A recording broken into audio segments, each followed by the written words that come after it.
Tudo bem? Hoje eu vou começar o vídeo apresentando para você uma situação hipotética, tá bom? E depois eu retorno para que nós, a partir da análise dessa situação, nós possamos entender o drama, né, dos países xenófobos que está acontecendo hoje na Europa.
Problemão esse, né?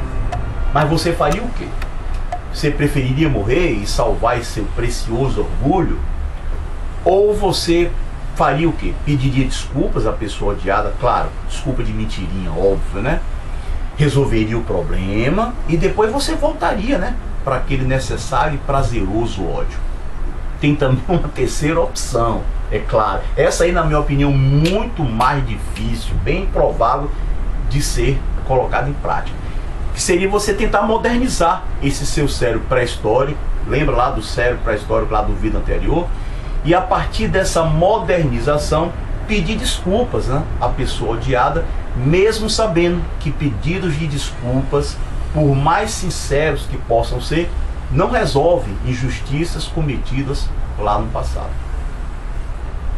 Mas é bem provável que você agora esteja se perguntando, tá bom, eu entendi direitinho uma situação difícil realmente de resolver, mas Ayrton, eu não estou conseguindo entender a analogia que você está fazendo entre essa situação hipotética e o problema lá, o drama demográfico desses países, né? Tá bom, então vamos fazer o seguinte. Pega aquela situação e substitua o problema mortal pelo drama demográfico desse país xenófobo. Substituiu? Ok. Você vai agora, volta lá para aquela situação e substitua você pelos próprios países xenófobos. Tá? E aquela pessoa odiada, você coloca no lugar dela os refugiados ou imigrantes, se você assim quiser, né? Substituiu? Pois você pode dizer com toda certeza que entende agora no âmago a situação, o problema dos países xenófobos. A raiz está no preconceito, na intolerância, tá bom? Vamos fazer o seguinte, vamos recuar um pouquinho no tempo, não se preocupe que não é muito longe não, algumas décadas, é bem aqui pertinho. E aí a gente, a partir da análise do que aconteceu lá na Europa, vamos tentar entender como, quando e onde, né, apareceu esse problema. Segunda Guerra Mundial. Após o final da Segunda Guerra Mundial, a maioria dos países da Europa Ocidental, né, implementaram uma política, né, que ficou muito famosa, chamada Welfare State, ou, se você quiser, o Estado do Bem-Estar Social. E a coisa funcionava mais ou menos da seguinte maneira.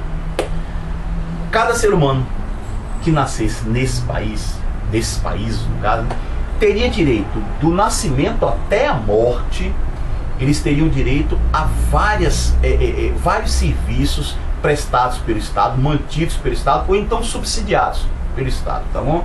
Que exemplos são vários, mas eu vou relatar aqui alguns para você. Vamos lá. Educação pública de qualidade em todos os níveis, do jardim de infância ao doutorado. Licença maternidade, seguro-desemprego, aposentadoria poupudas, integrais e concedidas às pessoas ainda em idade produtiva, claro. Foi o que aconteceu. Poxa, num estado desse, as mulheres passaram a ter acesso a uma educação de excelente qualidade. E como consequência, aí é que está a origem do problema, ao competitíssimo, ao seletivo mercado de trabalho. Foi aí que começou os problemas. E pelo jeito, ninguém conseguiu enxergar na época que isso iria dar um problemão. Tanto que deu, está acontecendo. Manter um estado com essas características custa caríssimo. Você precisa ter a maior parte, se não a totalidade, da população extremamente escolarizada, com uma educação escolar assim em padrões inimagináveis para nós brasileiros, tá bom? E as pessoas se dedicando integralmente ou ao trabalho ou às pesquisas científicas, aos estudos. As pessoas passaram a não ter tempo mais para nada mesmo, somente ao trabalho.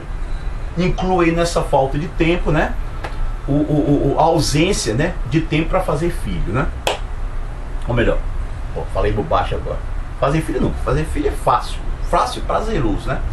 Eles passaram a não ter tempo mais de cuidar de filhos. E por quê? Simples.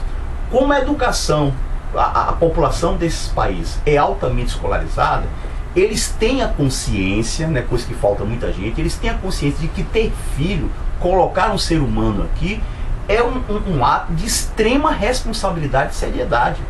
Então essas mulheres se encontraram em um dilema terrível. E foi justamente a opção que elas fizeram que gerou esse problema. Qual era o dilema? Bem simples. O que é que eu faço? Tenho um filho agora e prejudico os meus estudos, a minha ascensão, a minha carreira profissional? Ou primeiro eu vou ter o sucesso profissional, adquirir minha independência financeira, para depois pensar em ter um filho? É claro que nem eu nem você precisa procurar essa resposta, né? A situação hoje já responde isso, né? Qual foi a opção dessas mulheres? E mesmo assim, quando elas tinham um filho, era um ou no máximo dois. Era para não atrapalhar a profissão, ou então quando resolviam ter, já era numa idade avançada, numa idade em que a natureza torna perigosa a aventura da maternidade. Poxa, mas aí você se pergunta, meu Deus, lá naquela época não teve ninguém, nenhum economista assim minimamente capaz de perceber que isso não ia dar boa coisa.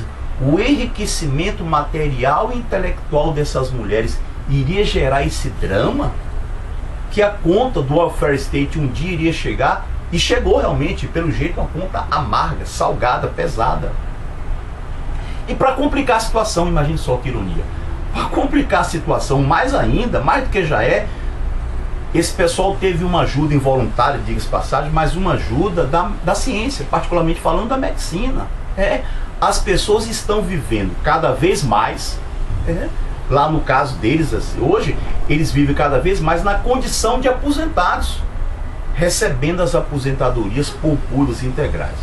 Mas aí que está o problema. Quem é que vai pagar? A aposentadoria é paga pelo Estado, que recebe da Previdência Social de quem está trabalhando.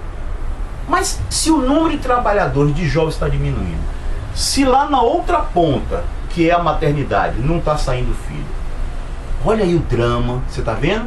É um drama seríssimo, que de acordo com alguns demógrafos, não tanto quanto radicais, a situação é tão séria que a longo prazo pode levar ao término, ao sumiço desses países. Complicado isso.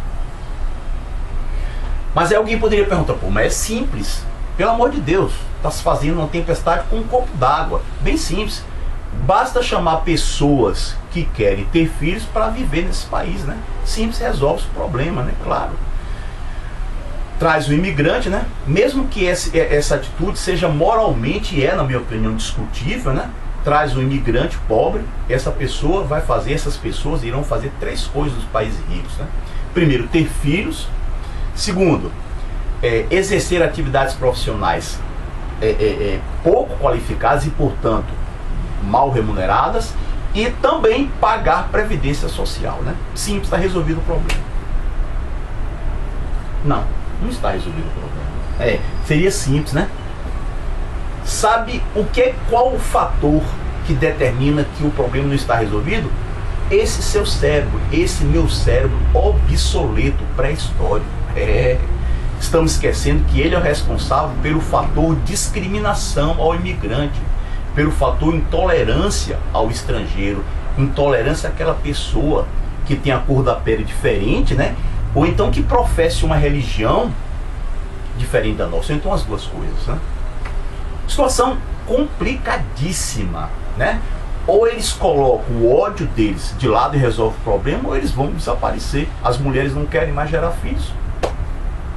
E é interessante, eu não sei qual a sua opinião em relação a essa situação, mas eu aqui, particularmente, analisando as notícias que chegam pra gente, eu fico analisando assim, essa análise é uma mistura de ironia, né? Tem um tom, uma conclusão tanto quanto irônica e assustadora. Que é, poxa, o enriquecimento material e intelectual dessas mulheres levaram esses países a essa situação. Ou seja, no caso deles, enriquecer fez mal, né? E a gente fica aqui no Brasil tentando melhorar, né, essa nossa educação pública deplorável para tentar enriquecer.